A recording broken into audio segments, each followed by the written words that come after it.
Ricardo, ¿qué hacías en tu vida antes de comenzar con lo que es investigaciones?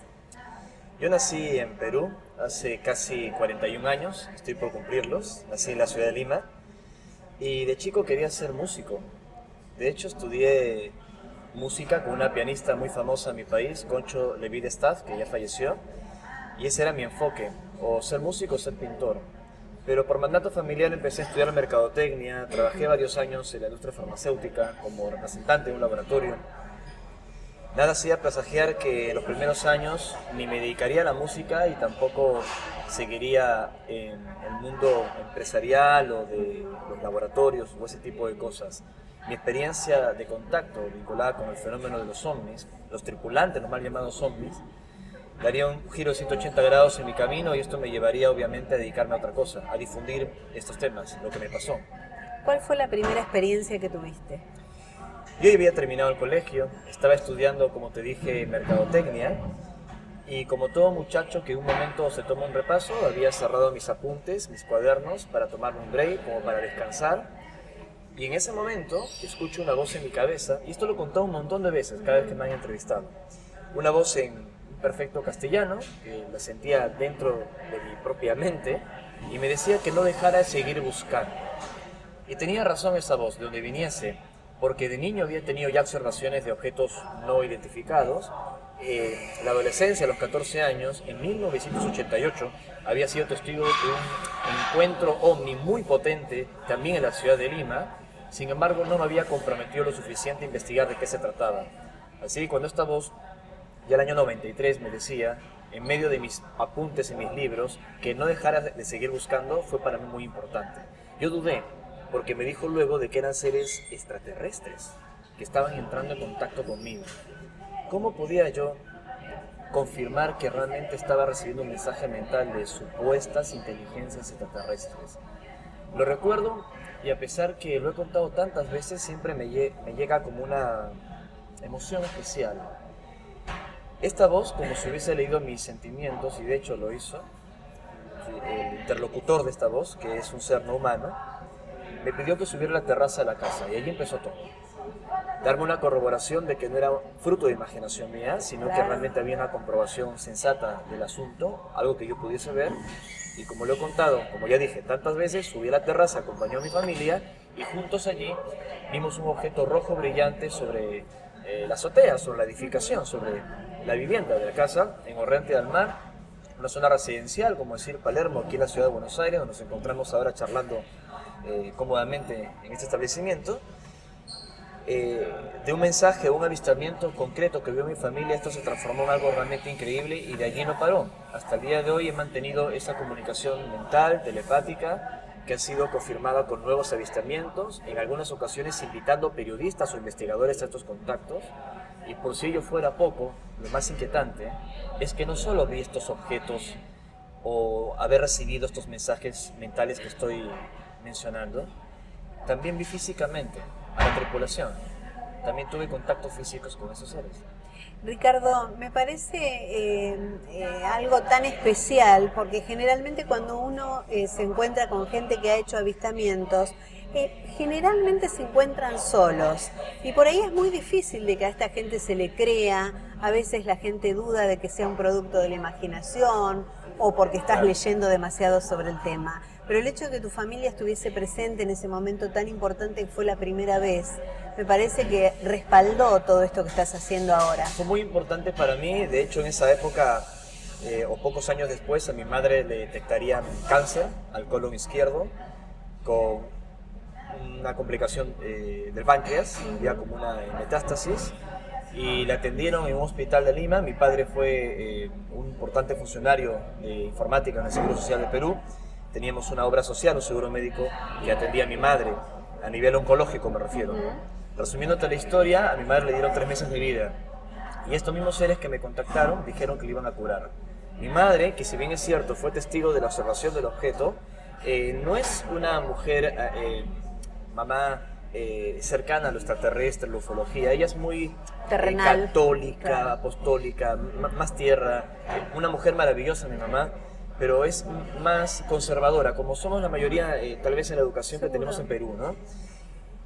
pero tuve un sueño donde veía caer algo sobre el hospital donde estaba internada, el Hospital Revalidati Martes en Lima. Inicialmente ya lo contaba como una luz verde que caía en la habitación donde se encontraba, y luego de esto ya no tenía nada.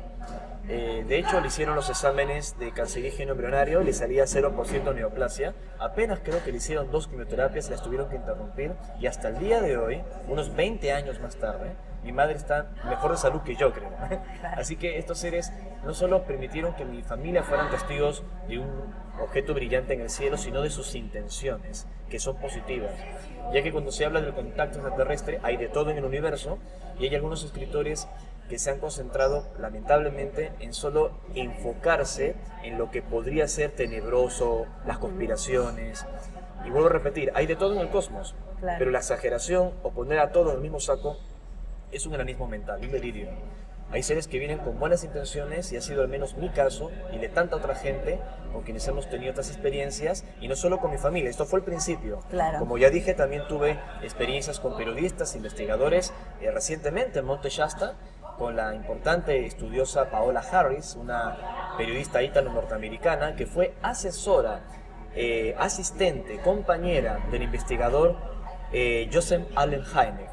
Para quienes están viendo este vídeo, este programa, Joseph Allen Hynek fue el creador de la ufología, fue quien asesoró a Steven Spielberg para hacer la película Encuentros cercanos de tercer tipo, a fines de los años 70.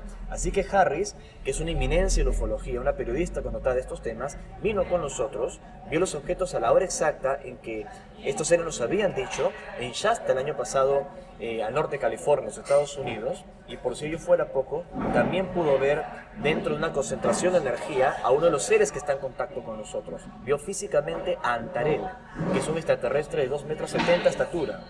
Así que no creo que sea una alucinación colectiva que una periodista vea lo mismo que nosotros. No, claro, seguro que no. Aparte tiene una corroboración científica. Ricardo, ¿qué es la vida intraterrena? No solo no estaríamos solos en el universo, tampoco no estaríamos solos en la Tierra, y no me refiero con ello a la existencia de una Tierra hueca, es decir, que nuestro mundo a través de los polos tiene un gran ingreso a ese mundo subterráneo que es hueco y hay un sol interno flotando, como se creía tal vez en el siglo pasado, en algunas escuelas místicas o esotéricas. Es verdad de que hay túneles inmensos, subterráneos, intraterrenos, pero no una tierra hueca de acuerdo a la acepción literal que se le ha dado. Hay varias investigaciones, incluso científicas, que han demostrado que no existe la tierra hueca en ese concepto literal. Lo que existe son inmensos túneles. Y pues bien, en esos túneles, que son gigantes en la corteza terrestre, civilizaciones no humanas, de origen extraterrestre, se habrían afincado hace mucho tiempo, habrían tenido bases, instalaciones allí, y también supervivientes de culturas perdidas, que consideramos imposibles o legendarias, como la Atlántida, Lemuria, Mu, que se confunde con Lemuria, los remanentes de estos mundos perdidos que nos remontan al diluvio universal, que se menciona en la Biblia, las inundaciones de Sumeria y otros tantos relatos, serían también los intraterrenos de esta hermandad blanca que se mencionan en varias leyendas. Así que el mundo subterráneo tiene, como estoy tratando de explicar, un origen extraterrestre, pero también de civilizaciones perdidas, como estos mundos que hoy hemos olvidado. ¿Y tienen alguna relación con algunas culturas antecesoras a nosotros, por ejemplo los mayas? Desde luego. Decimos nosotros que adelantados estaban para su época en cuanto a construcciones, que nos sorprendemos viendo las obras. ¿Qué relación tiene con este tema? Tanto mis ancestros en el Perú antiguo, como en México y en otros países que tienen una herencia cultural bastante grande, se habla de mundos más anteriores, de mundos más lejanos, más viejos, donde venían sus dioses. No siempre los dioses llegaban de las estrellas. Por ejemplo, para los incas, para la cultura de mi país, salían del lago Titicaca, Mancocapaquimaoyo, donde se sabe que hay un túnel subterráneo que une la isla del Sol con la isla de la Luna. Esto ya lo mencionó el mestizo Garcilaso de la Vega en sus Comentarios Reales de los Incas, que es una obra muy famosa a nivel culto, sobre la conquista española y la mixtura de estas culturas entre la española y la peruana. Además, en el caso de los mayas, ellos sugerían que había túneles en diversos lugares Incluso habían leyendas que hablaban de Ciudad Blanca en la Mosquitia hondureña, como si el Paititi en el Perú, y muchos se burlaban de todo esto, que ni siquiera esa ciudad perdida podía existir, y hace muy poco National Geographic la encontró, cuando nosotros venimos hablando de la existencia de esta ciudad desde hace muchos años. Así que puede ocurrir, como decía el propio Steven Spielberg, que la realidad puede superar la ficción. Claro, existe un mundo subterráneo y los mayas, los egipcios, los incas, que construyeron sus propias pirámides, estas no las hicieron los extraterrestres, obviamente que no, pero sí con un conocimiento antiguo, un conocimiento viejo, que les permitió erguir esos obeliscos, esas pirámides, y tener esos conocimientos astronómicos que rivalizan con los que tenemos en la actualidad. De todas maneras decimos que la realidad puede superar a la ficción, pero esa ficción siempre está sostenida por alguien, como vos mencionabas recién, a estos directores que han plasmado en el cine historias que tienen que ver con algo de realidad contada por gente que lo experimentó. El televidente se sorprendería si supiese que tanto los creadores de Star Trek, de la Guerra de las Galaxias, de El Señor de los Anillos, Tolkien, que recibió imágenes en la Primera Guerra Mundial, en la trinchera, o el propio caso de Encuentros cercanos al tercer tipo de Steven Spielberg, que como ya dije, Joseph Allen Hynek, el astrofísico de Chicago, astrónomo, él asesoró a este director norteamericano. Se sorprendería a los televidentes al saber que muchas de estas películas no tienen mucho de ficción, poseen un secreto, poseen información real de otras realidades, de otros seres, de otros contactos. Se sorprendería muchísimo. Vos decís la palabra secreto y digo, ¿por qué esto está en lo secreto para la mayoría de la gente? Porque es poder. En los grupos de poder, sé que estoy entrando en un terreno resbaladizo, las conspiraciones, que tienen un conocimiento que los demás no poseen, es una ventaja, porque con ello puedes manipular a los demás. Cuando me pasó todo esto, yo empecé a compartir mi contacto, de que fue positivo, que vi a estos seres, pero traté de no quedarme solo en mi experiencia, en contar una y otra vez mi testimonio, sino también de investigar y poner hasta en cuestionamiento lo que estos seres de buena voluntad me habían dicho. Hasta el día de hoy no encontré alguna contradicción, veo que más bien se va ampliando todo esto. Di la vuelta al mundo varias veces y empecé a contar esta historia y estas investigaciones. Me echaron del trabajo, hoy estoy dedicado tiempo completo a escribir y a difundir todo esto. Y estoy convencido que estos seres pretenden que este conocimiento ya no sea secreto, ya no esté oculto y pueda llegar a más personas. De pronto esta entrevista, que la van a pasar en la televisión, que luego la subirán a algún canal de YouTube, habrá gente que pensará cualquier cosa, que es un poco el anonimato de internet, que uno hace comentarios de lo que quieran. Algunos pensarán que estoy mal de la cabeza, algunos pensarán de que esto no puede ser real, pero también hay gente que se puede dar cuenta de que esto es auténtico, que esto le está pasando a mucha gente y que no todos tienen la fortaleza de contarlo abiertamente en medios de comunicación por temor justamente a eso, al escarnio, al ridículo, a la burla. Yo lo vengo haciendo hace mucho tiempo porque creo que ese secreto no tiene que ser más secreto. Aceptar que no estamos solos en el universo y que existen estas cosas despierta la conciencia, abre el corazón, nos permite soñar y no es un escapismo hacia las estrellas, es reencontrar que nuestro origen cósmico está entre nosotros. ¿Cuál es el mensaje que ellos traen? Que todo lo que pasa en la Tierra, todo lo que está ocurriendo en nuestro mundo, les afecta a ellos. Y que somos como una síntesis del universo que nos rodea. Y que en alguna medida, y esto no sé cómo explicarlo, nosotros somos ellos. Si nosotros tomamos conciencia y evolucionamos, el futuro nuestro y el de ellos, que somos nosotros de alguna forma, está asegurado. Para poder evolucionar, ¿no? Y ser como ellos, el humano se tiene que despojar de todas estas, digamos, como basuras que tenemos en el interior, como la envidia, los celos, el poder, para poder liberar un poco más y ser una energía un poco más firme y más blanca, digamos. Suena muy bonito decirlo en cámara. Yo soy una persona muy imperfecta y trato de mejorar día a día. Pero sí estoy convencido que el principal contacto no es con ellos, sino con uno mismo. ¿Cómo vamos a pretender un contacto con el universo si entre nosotros mismos no estamos bien? Por ello creo conveniente fortalecer los mensajes que están vinculados con la paz mundial, que es un gran deseo que tienen estos seres, Decía Gandhi, si estás enfrentado contigo mismo, si no estás en paz contigo mismo, vas a estar en guerra con todo el mundo, ¿no? Claro. Entonces, si logras la paz contigo mismo, logras ese contacto personal interior, aunque suene muy místico, muy New Age, las puertas también del contacto se generan. El universo entero se abre y empieza a responderte. Ellos dicen que el ser humano, y esto va a parecer increíble, tiene una mayor potencialidad psíquica y espiritual que ellos mismos. El ser humano de este momento en el planeta, solo que todavía no se ha enterado, todavía estamos dormidos, vivimos como zombies en piloto automático. Ajá.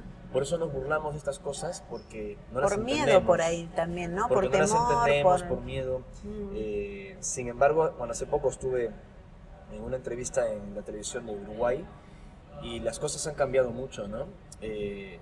Se hizo una encuesta en televisión, un programa que he visto por miles de personas, y el 91%, o sea, el 91% de la encuesta, en este programa que se llama Esta boca es mía, de la televisión de Montevideo, si mal no recuerdo creo que es Tele12, se dijo de que el 91% aceptaba el contacto con civilizaciones inteligentes extraterrestres. Cuando antes esas cifras, en la época de recordado Pedro Romaniuk, de pronto eran inferiores o la gente se burlaba. Creo que hay más apertura, pero dentro del pequeño porcentaje de la gente que tiene miedo, tiene que informarse. Este no es un asunto en que uno tiene que creer, ¿no? Y yo creo en el fenómeno ovni, yo creo en los extraterrestres. Se trata de sentido común, de información. Claro. No se trata de creer, se trata de investigar e informarse. Los grandes, digamos, poderes mundiales, ¿no? Como los gobiernos, como la NASA, tienen esta información. Por supuesto. Yo acabo de volver hace 2 días, ahora que me estás haciendo esta nota aquí, en Buenos Aires, de los Estados Unidos, y estuve reunido con el doctor Reynero Hernández. Rey Hernández es cofundador al lado del doctor Edgar Mitchell, el sexto hombre en caminar a la luna, y del doctor Child, que es profesor de astrofísica, Rudy Child, de Harvard. Han fundado un grupo que se llama FREE, que es una organización para investigar académicamente no el fenómeno ovni, sino la conciencia desde el punto de vista del contacto con extraterrestres. Estoy hablando de un profesor de Harvard, estoy hablando del doctor Edgar Mitchell, astronauta. Y de hecho en la reunión que tuve con el cofundador, con el señor Hernández, vamos a colaborar con ellos. Es un honor trabajar al lado de ellos y del doctor Mitchell, para que se demuestre al mundo que si hay científicos, hay astrónomos, físicos nucleares, psiquiatras y gente académica que sabe que esto no es ningún chiste, que no es ninguna tontería, y que esto es verdad, y que esta verdad tiene que llegar a la gente. Estos seres, ¿no? Vienen a hacernos tomar conciencia, pero nada más. Es decir, la gente tiene como temor a una invasión. Lo hubiesen hecho hace tanto tiempo. Claro, es lo que yo en la época siempre estamos pensé. En las cavernas peleando Claro.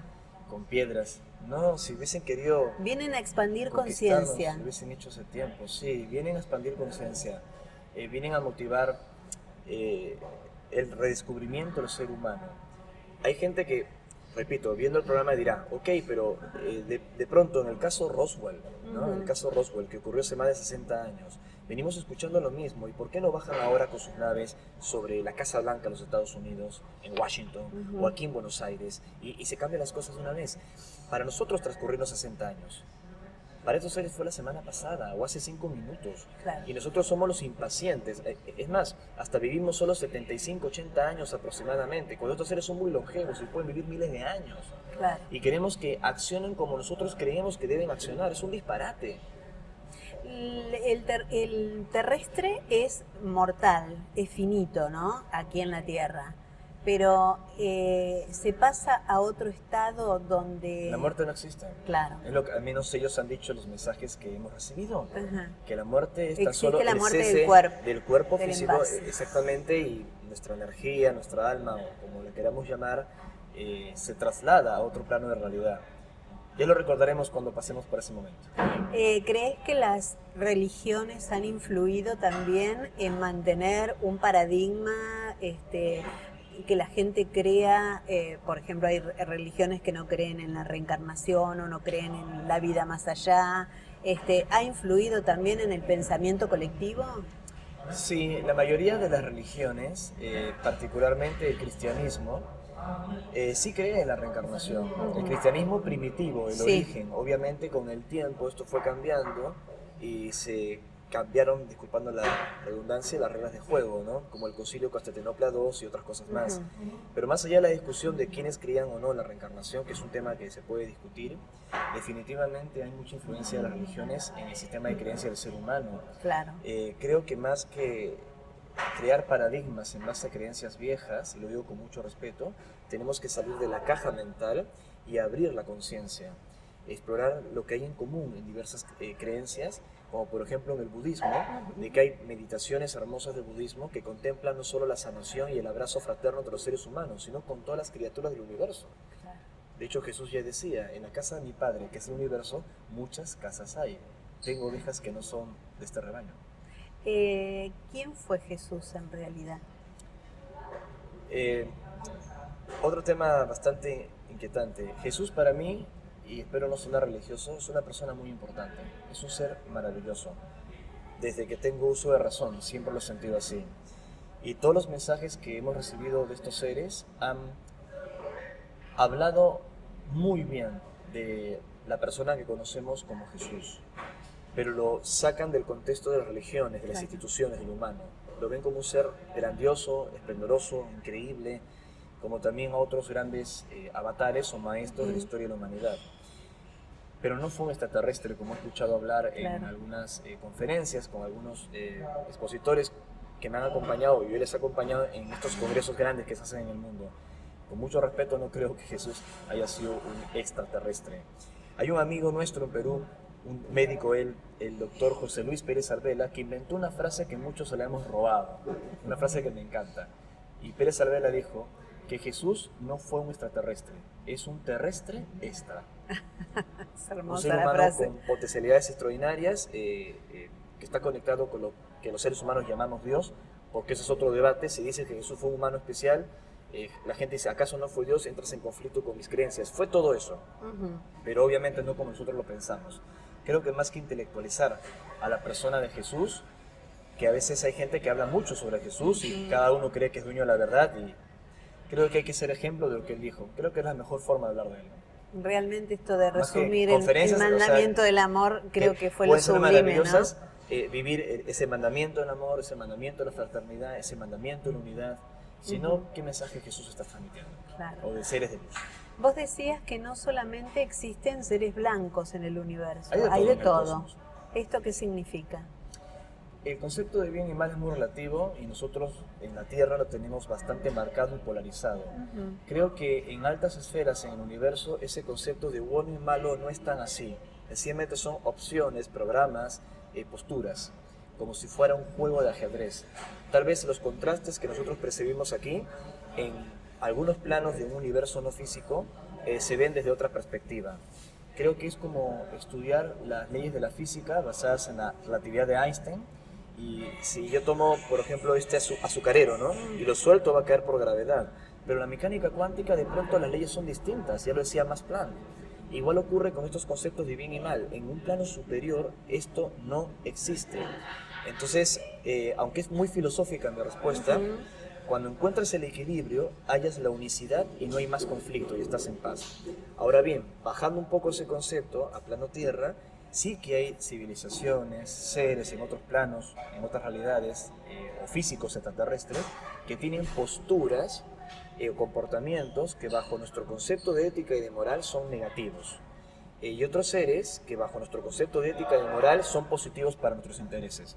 Así te lo podría explicar. ¿Un ejemplo me podrías poner para entenderlo Por ejemplo, más dentro de la claramente? ufología hay un grupo de seres extraterrestres que se conocen como los Greys o los grises, que se les han adjudicado las abducciones, del inglés abduction, que significa tomado, llevado. El caso más célebre fue en los años 60 con el matrimonio Hill, tal vez conoces un poco la historia. Bueno, este es un caso que por haberlos tomado en contra de su voluntad, que tengan una experiencia de missing time o tiempo perdido, que luego le recuerden con emociones muy fuertes, gracias a la regresión que les hizo un psiquiatra, el doctor Benjamin Simons, estaría englobado en nuestra percepción, y es correcto, como algo malo, porque me tomaron sin mi consentimiento. Así que dentro de la ufología se sabe o se supone que estas criaturas grises no tienen las mejores intenciones y han sido muy frías en sus propósitos de experimentación y científicos. Claro. Esto es un ejemplo. Claro. Luego tienes otros seres que son un poco más mesurados y moderados en su comportamiento. No se muestran abiertamente, tienen contactos con grupos pequeños para no afectar nuestro libre albedrío, jamás tendrían un contacto contigo en contra de tu voluntad, gradualmente se van acercando, te dicen si estás dispuesto para la experiencia, o sea, tienen otra ética bajo nuestra perspectiva. Así funciona esto, es muy complejo. El año pasado estuviste en el Uritorco y Talampaya, Sí, que son dos lugares... Y también bastante... volvimos este año, en el Ajá. mes de enero, en un encuentro grande. El año pasado estuvimos en octubre, correcto, y en el mes de enero hicimos un nuevo encuentro, en este caso en el Uritorco, que fue hermoso, fue un encuentro abierto por la paz, para meditar y compartir el mensaje que habíamos recibido de estos seres. Participaron alrededor de 1000 personas de más de 20 países. Y luego fuimos a Talampaya y un grupo más pequeño, donde tuvimos experiencias de contacto y un avistamiento programado que fue filmado y el vídeo está colocado incluso en YouTube. Fue increíble. Fue increíble. ¿Y la gente cómo reacciona? La que va por primera vez a estos lugares. Lo que me sorprendió, fíjate que en Uritorco, siendo tanta gente, se habían inscrito 6000 personas, pero solo podíamos recibir 1000 porque las autoridades de Charbonnier y la zona local cercana a Capilla del Monte era lo ideal, no extralimitarnos.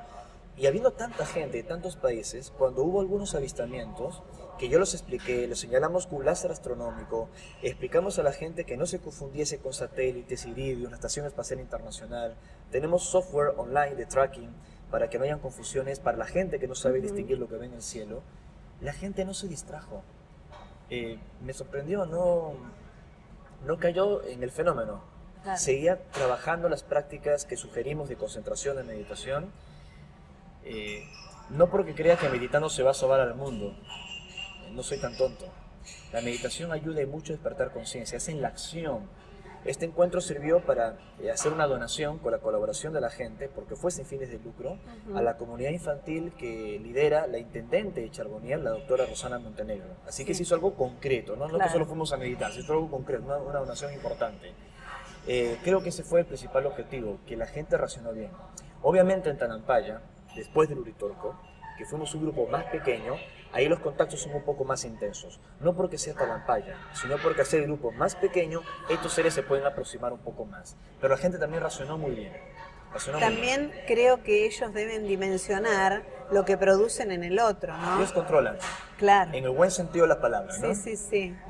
De pronto alguien ve el video y dice, Ricardo González dijo que ellos controlan, están manipulando, ¿no? Creo que hay mucha Si no nos confusión. controlarían, creo que entraríamos en pánico. Miden, voy a utilizar el término en vez de controlar, miden, medir. evalúan. Tal cual. Saben Van cómo hasta donde acercarse. pueden con cada persona, ¿no? A veces uno va, especialmente cuando transita las rutas, cuando las noches están claras y se pueden ver algunas luces que nos llaman la atención. Digo, solemos nosotros darnos cuenta que no es un cometa, que no es un satélite. ¿Esto es transmitido por ellos? Cuando nosotros podemos percibir que es algo distinto.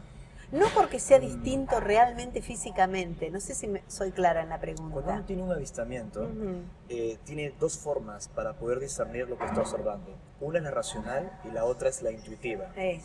La racional es lo que llamaría la navaja de Occam. La explicación más simple y sencilla, la más probable. Siempre pongo este ejemplo. Si estoy en mi casa y escucho un ruido en mi cocina, lo más probable es que sea mi gato o que el viento empujó la ventana a que se trate de la proyección holográfica de Star Gerard, ¿se entiende? Sí. ¿No? La explicación más sencilla, la más sensata, la más probable. Entonces, si ves un objeto luminoso que se mueve muy despacio y es al atardecer, o sea, el sol se acaba de ocultar, es probable que sea un satélite.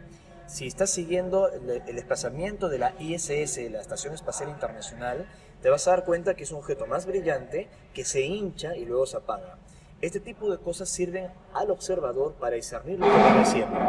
Ahora, si ves un objeto que va muy rápido, hace zigzag, se detiene o se hincha varias veces, de acuerdo a tus pensamientos, como respondiéndote, eso no creo que se trate de la Estación Espacial Internacional o de un iridium. Ahí viene la parte intuitiva, que combina la objetividad con una información previa de observar el cielo, con lo que tú sientes en el corazón en una interacción mental con esos objetos. Así funciona. Así funciona. ¿Quién fue Solari Paravicini? Un gran contactado, uno de los primeros grandes contactados de Latinoamérica. De hecho, en 1938, y hay psicografías de Pelón, como se le llamaba, uno de mis libros se lo he dedicado a él, que hablaba de Ganímedes. Fue el primero en hablar de mares en Ganímedes, que los seres extraterrestres de Ganímedes tenían mares en estas lunas de Júpiter, cosa que recientemente la NASA, estoy hablando hace días de esta entrevista que estamos haciendo en marzo de 2015, solo hace días atrás, la ciencia ha corroborado que sí, algunas lunas de Júpiter como Ganímedes tienen grandes océanos. Una sospecha que la NASA tenía en los 70 y que recién hoy ha podido confirmar. Parravicini lo sabía en 1938. Las ecografías así lo demuestran. Así que ya sabrás qué piensa de él. Las psicografías no solamente hablan de esto, sino hablan de muchísimas cosas. Solamente hay que saber interpretarlas y volver. Política, salud, claro. Tecnología. Creo que habría que releerlas y por ahí tenerlas a mano, ¿no? Para volverlas a contemporizar en este momento. Una de las psicografías, ya que tocamos a Parravicini, que tuvo un contacto aquí, donde estamos, en Buenos Aires, que salió en el diario La Razón, si mal no recuerdo, a fines de los años 60, donde él comenta que luego de ver una neblina es absorbido al interior de un objeto discoidal y entidades de aspecto humano, de aspecto nórdico, se comunican con él mentalmente y le dicen: usted es un telépata, usted puede ver el futuro. Esto le pasó aquí, en la Buenos Aires que estamos viendo, pero de hace muchos años atrás.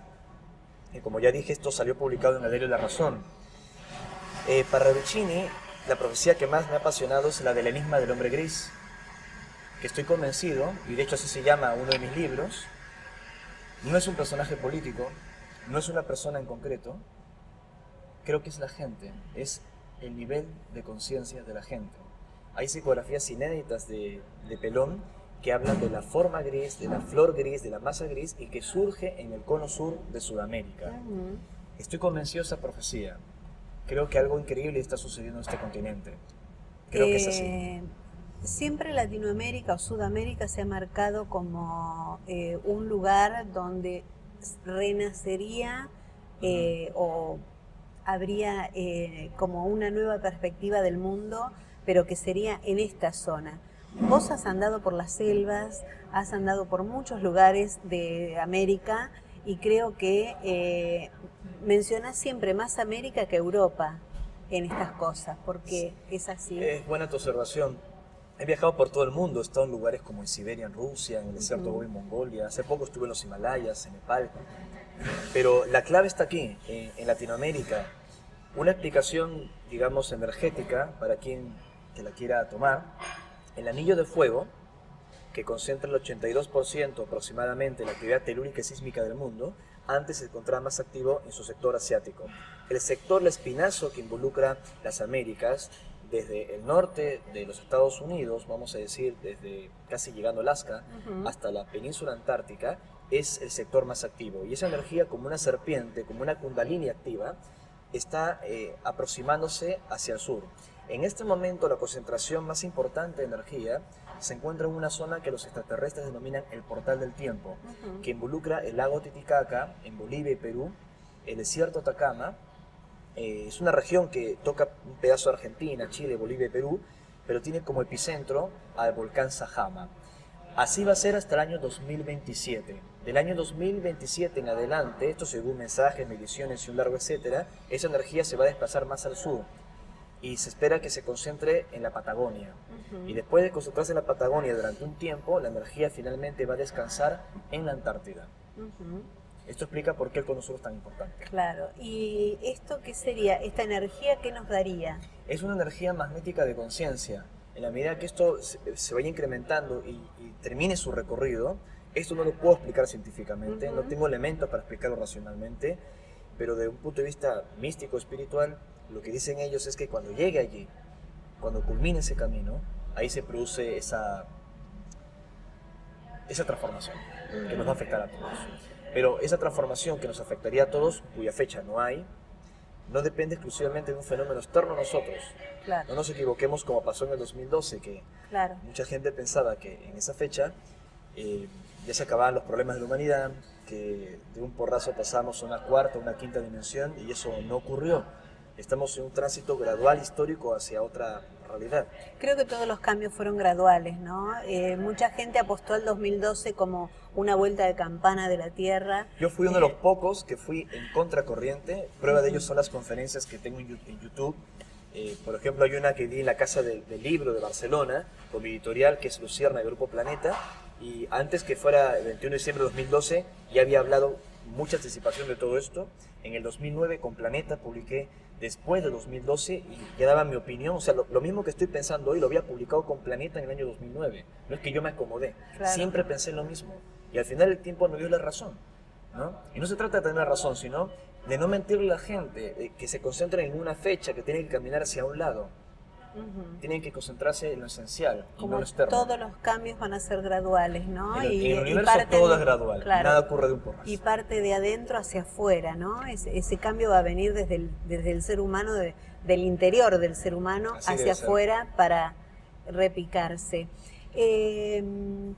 ¿Lo conoces a Benítez, el escritor? Sí, a Juanjo. A sí. Juanjo. Él tiene libros escritos con experiencias a través de Caballo de Troya, ha hecho como un relato histórico de haber vivido junto a Jesús. Si bien tiene ficción, él lo llama que es ficción, creo que tiene un respaldo histórico y científico muy importante. ¿Qué opinión tenés acerca de eso? Siempre lo he dicho, y más aún después de haber compartido algunas ocasiones breves con él, pero lo suficientes. Yo admiro bastante el trabajo de Juanjo. Creo que Caballo de Troya ha sido un libro excepcional. Y todos los otros libros que ha dedicado a la investigación del fenómeno OVNI, y también recientemente, como lo ha hecho con Estoy Bien y Pactos y Señales, a la vida después de la vida, a la conciencia y ese tipo de cosas. Algo que pienso sobre Juanjo, y tal vez él no esté de acuerdo conmigo, pero yo lo digo públicamente, creo que no es solo un investigador. Siempre he dicho que es un contactado encubierto, que es la pieza eje de muchas cosas. Y el tiempo lo demostrará. ¿Cuál es el último libro que editaste? El último fue mi 13º libro, ya publicado, El enigma del hombre gris, que he coescrito con el periodista argentino Roberto Villamil. Como te adelantaba, habla sobre las profecías de Parravicini, las apariciones marianas, las profecías de Nostradamus, el Papa Francisco, el Vaticano y ese tipo de cosas. Mi libro número 14 sale dentro de un par de meses y tiene que ver con el contacto extraterrestre, el planeta Apu, una civilización de Alfa Centauro y un centro de poder que ellos tienen oculto dentro de una montaña en el Perú, que se llama Huascarán, que es la montaña más alta de la cordillera de los Andes, que por cierto es el único lugar en el mundo que genera la mayor concentración de fuerza, de menor atracción gravitacional, sería el término correcto. Esto fue encontrado por científicos norteamericanos y australianos.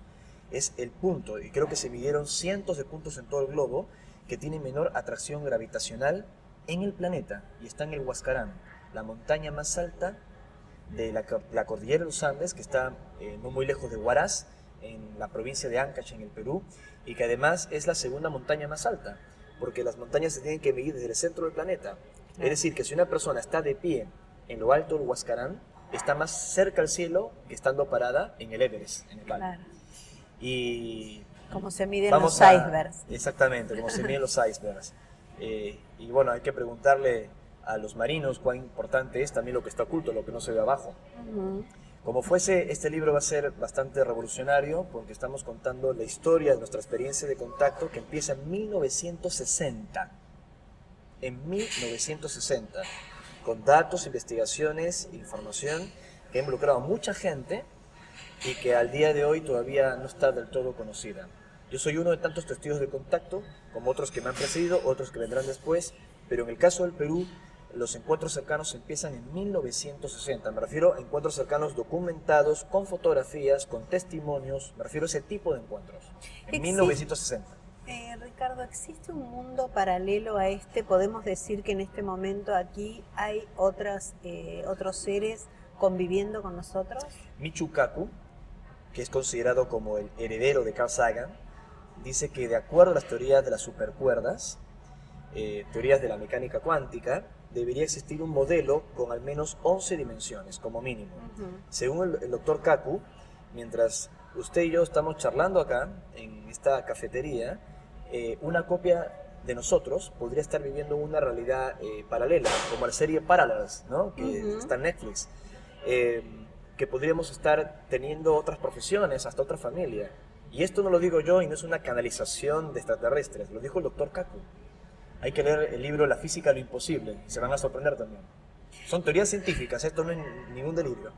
Ricardo, yo me quedaría horas hablando con vos porque realmente tengo muchísimas más preguntas, pero bueno, el tiempo se nos acaba. Las preguntas son importantes, no las respuestas. Así que la gente investigue y saque sus conclusiones. Claro, pero de todas maneras a mí me gustaría, como para redondear esta charla tan cordial y tan amena,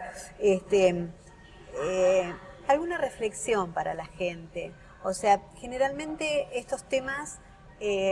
el que no se anima a investigar es porque siente por ahí temor, no quiere saber, a veces es por miedo, ¿no? Pero bueno, por ahí decirles yo le diría algo. A la gente que no les impulsaría a que se acerquen a estos temas. Estos temas los van a encontrar a ellos. Y cuando los encuentren a ellos, que no tengan miedo y que investiguen. Investigar te devuelve un poco tu calidad de persona, tu capacidad de soñar, de sentir, de maravillarte y de salir de ese piloto automático y redescubrir que nunca estuvimos solos en el universo, que tenemos una familia cósmica, y tomar conciencia de eso es lo más maravilloso que te puede pasar. Eso es lo que te digo. Muchísimas gracias. Gracias Un por la placer oportunidad. conocerte. Un placer, gracias.